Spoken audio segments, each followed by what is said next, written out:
mbere hati no manyo rwana rwenchana to kwangu no yeto wakabe hati okangambiro iwe wangu no Bruce nyakugwa mtoyi ka hati nyenye nangambire kintu chokoze kunemesa murumo hati naza kugamba nyenda hati turepuke ko mugano kwa gamba nyena muturepuke hati nyina kwete munyo Mzee tinkuzana nandi okurya niyo niza kurya ko gato kubasa kunkora kintu nk'ekiruzumano hati yo kokakana ko kurabana ngo no yetara hanga mbweni yo mazuwa ko kuraranyiza abantu no cecera no bacecera oyetara hanga ningo rustani Yesu aina hambwe katoda wa hati no manyarizewe wagambere bingi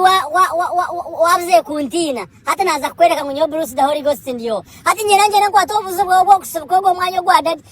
mutware nkabuhweje umurageyo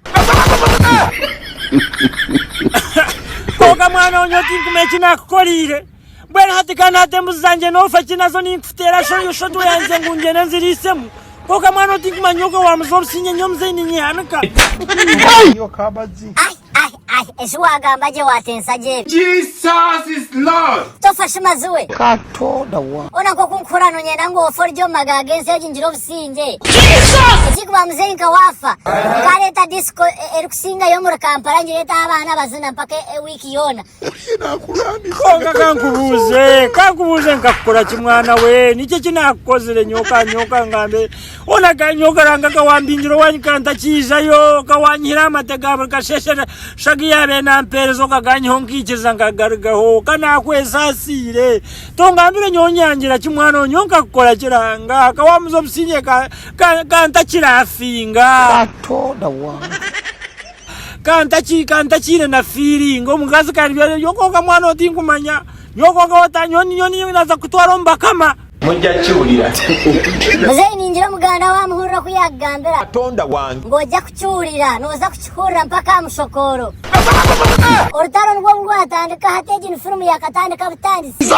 ninyenda kuvuje katoda wa ninyenda nkare Yesu ninyenda nkubera yongo we omanyere voza omanye klasi omanye ngunyo Bruce the Holy Ghost tikoragana na bicece na bishamutuntu na biri byabantu bari orfio na nyira kugana hatu wariyo kuyani ko yani cyo takaza police kugomba kama koga yo tikmani burechi ngati koga kana wabwenchino manya ko kuza kundora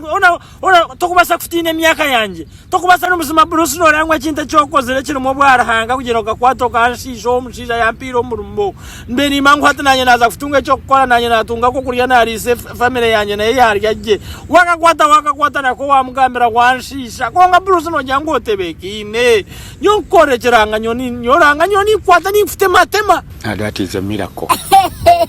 Jesus! Omuganda agamba nkusekerede katoda wa bene cyo kuntema nigosi gambujera mshana chikungu we chichechezo kiri cyabantu we bari okamo kabeka msharo mazu mama rahanga akakafire kansharaho ko gato no manya mulekende chekuza kuyomba nakakana hatu no mamuchara ndetere koti ya nyemba zati njene nzo owayagana nkorori taro hatu nyomu teme bona mbatema no mukazi yane to mnona gongu teme. That is a miracle. I can't accept that. Can it happen? No. You know you stopping or yo hiwa mchara ni kubitinga nyowe ndiko mushongezo nye excusing Jesus is Lord.